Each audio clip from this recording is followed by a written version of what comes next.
All right. Or not. We could. All right, do you have a holiday decoration that just brings back great memories of your childhood?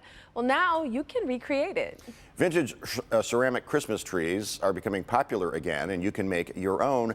Kyla Peoples went to a place in Royal Oak to find out how to create this special holiday decoration. These may or may not look familiar to you, but for me, they bring back great holiday memories. Ceramic Christmas trees became popular in the 1960s and 70s, and now they're back as a must-have holiday decoration. This particular style of ceramic tree is kind of a throwback style, and I think a lot of people have really fond memories of growing up with these trees in their homes. I know that my grandparents had one in their home, and now it's actually in my home. If you can't find a ceramic tree from your childhood, now you can make your own. Creative Art Studio in Royal Oak has everything you need to make a new holiday heirloom. I was worried that I'd have to actually make the tree a la the movie Ghost, but the ceramic part is already done for you. So this holiday season we have a whole variety of ceramic trees that people can come in and paint. The large Christmas tree seems to be very popular. We also have these gnome trees that are very popular, where the base is a gnome and then their gnome head is the actual tree. Those are extremely popular. And then we also have a style called an animated Christmas tree that's slanted, and it makes people kind of think of like Dr. Seuss in Whoville. After you pick your tree, there are other options to consider as well. We have a number of classic Christmas colors that you can select. So we have a variety of classic green colors, reds, that sort of thing. We also have a cool glaze called Snowfall that people can put on at the very end that kind of mimics the look of snow, so that will kind of drip down in the kiln and then kind of freeze in that position. That's very popular. We also have something called Puffy Paint that comes in little squirt bottles, and you can use that to kind of make tinsel around the trees.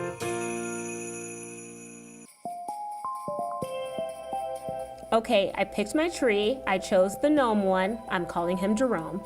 And it was time to turn him into my stellar holiday decoration.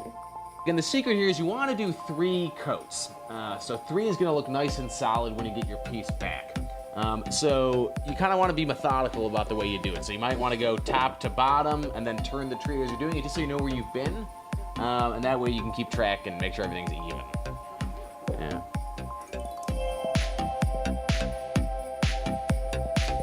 Now this can be a fun thing to do as a group or a family, but for me, once I started painting, I got kind of lost in my creation.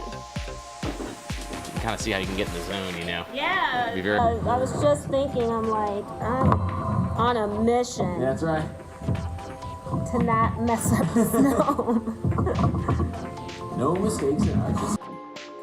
Once Jerome's Christmas tree head, feet, nose, and beard were done to my liking, I deemed him complete and was ready for the next steps, which was to be glazed and go into a toasty kiln for a few hours. If you're looking to start a new holiday tradition, creating a ceramic Christmas tree could be the start.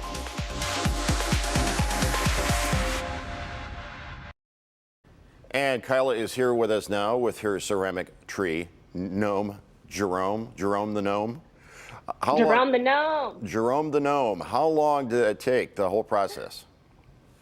So it takes about an hour and a half, 2 hours to completely paint it and have it be at your liking. So about 2 hours or so to get all the layers of paints and coats that you need.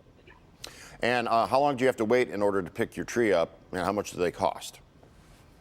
So you can pick it up 7 days after you paint it, and then you go there and they give you a little baggie for your bulbs, and you put your bulbs in with super glue, and then you're all set.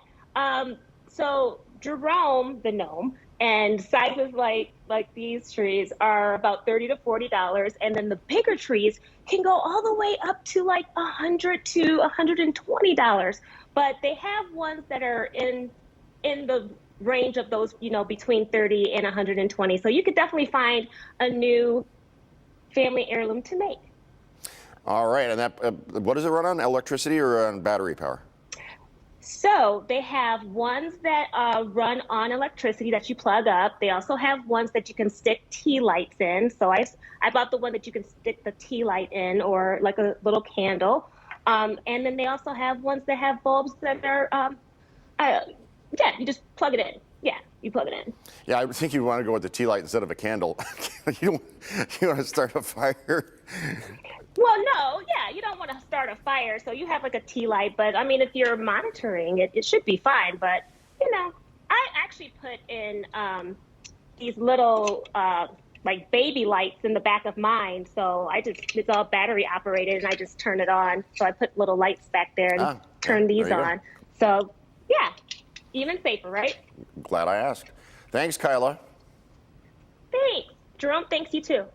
Does he have a voice? Jerome. Okay, next on Live in the